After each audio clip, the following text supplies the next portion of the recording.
What's up, YouTube? Just bringing you another video about the Kawasaki, the latest mods that I've done, if you will. The most, I guess, obvious one will be that I went ahead and did the, I guess, do-it-yourself Fender Eliminator. I got rid of the tail that used to hang here with the chiners and all that stuff on it. I went ahead and cut it down around here. I don't know if you can see that. There's this line right there, which I followed. It's not that hard if you have the right tools, I guess. One of my friends has a Dremel, which is what we used to cut it and sand it down. And it wasn't that complicated at all. It was a lot easier than using, I guess, a hand knife or something. What I did though was I took this metal piece off, because to get in here with the Dremel was kind of hard with this metal piece on, so we took it off. And I was skeptical about putting it back or not, because I don't like the way these things hang to the side. So but then again I decided, well, if I don't put them on, how the cars behind me I gotta turn, and then I don't know if it's illegal to drive here in Arizona without them. So I said, for safety reasons, I'm just gonna put them back, and then I'll figure something out. So what I did to hang this light and the license plate, I bought, I think they're called L brackets right there, and just drill some holes on the plastic, run some bolts and nuts to it. Same thing right here, right there, and then the cable for the light runs through the same hole that it used to go when the tail was here. It goes through a hole that's right here, and then it goes to the top. Let me show you how it looks on the top. So you gotta take what do you call it? A drill some holes, run the bolt and nuts. There's one right there. There's the other one. That's for the license plate. The other one is below all these cables right here. There's one, and that's for the light. And then do all the connections. Now to get to this area, what you gotta do is pretty much take all these apart. You gotta take this off, the seat off. You gotta take this plastic off, just to get this thing, the tail light off. Once you take the tail light, and then, or the braking light or whatever, you can take the tail thing off, and then just cut everything off.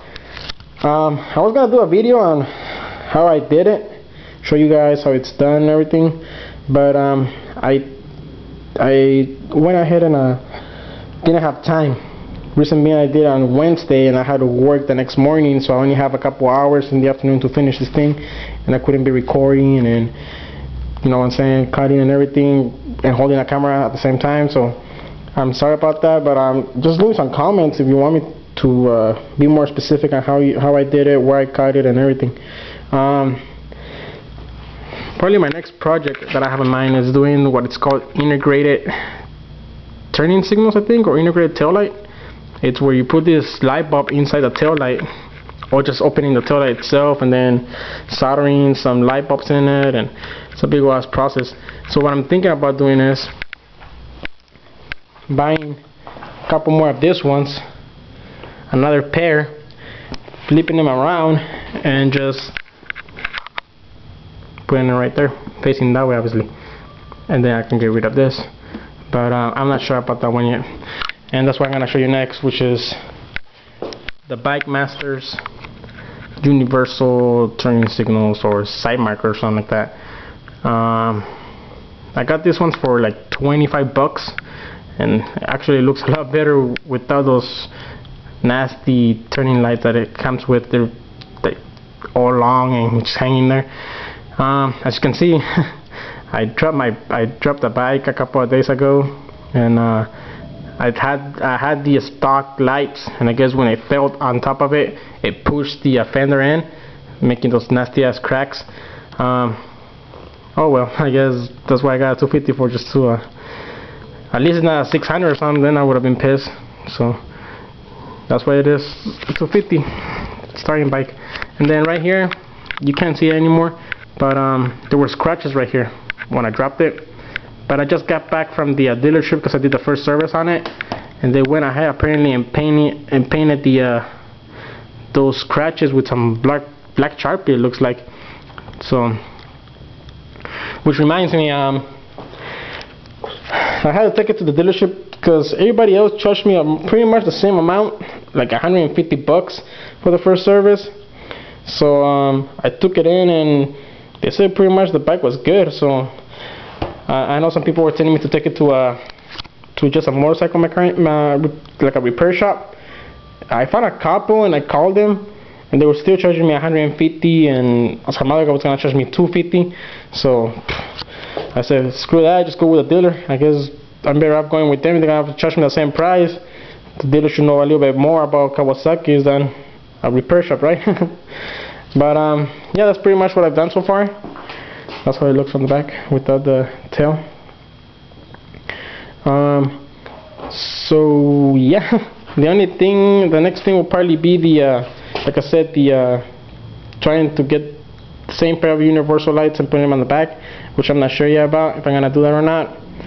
And I was thinking about getting the tire hugger too, but I don't want to spend that much money on this bike. Some guy left me a comment a couple of weeks ago saying that I shouldn't spend that much money on a 250 because I'm probably gonna end up trading it in for a 600, and he's probably right. So that's why I'm still thinking about either whether or not getting the an exhaust for it, because if I'm gonna end up trading it in, I'm gonna have to go take it back to a shop, chop it off, put the stock on it, which is gonna be a big process. So I don't know. I'll just keep you guys posted if I end up doing something else to it or not.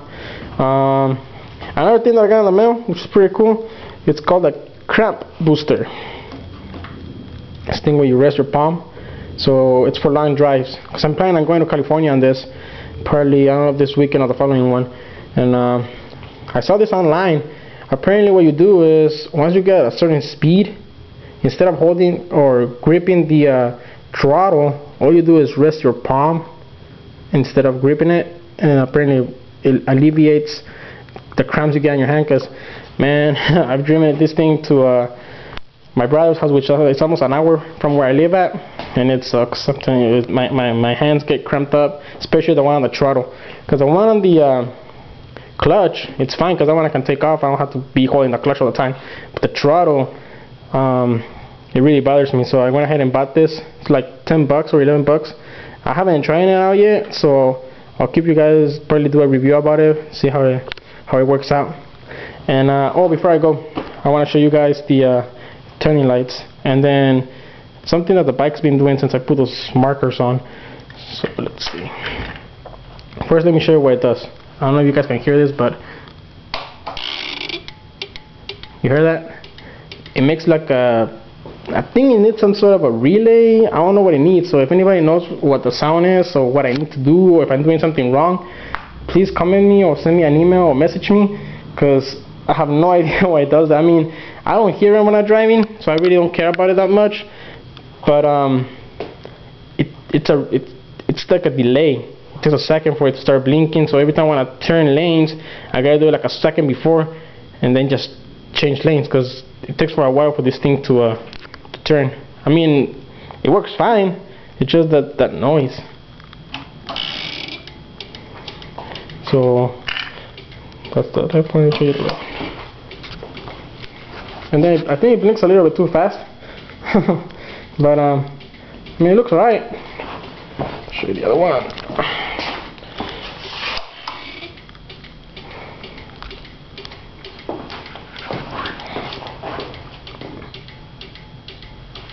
So that's what it looks like with those Bikemasters. But anyways, thanks a lot, and then I'll be probably posting another video soon. That's if a tsunami doesn't hit Arizona here in a couple of hours or a couple of days, or California for that matter, since I'm probably planning on going down there this weekend, or probably today. So well, I'll see you guys later, I guess. Peace.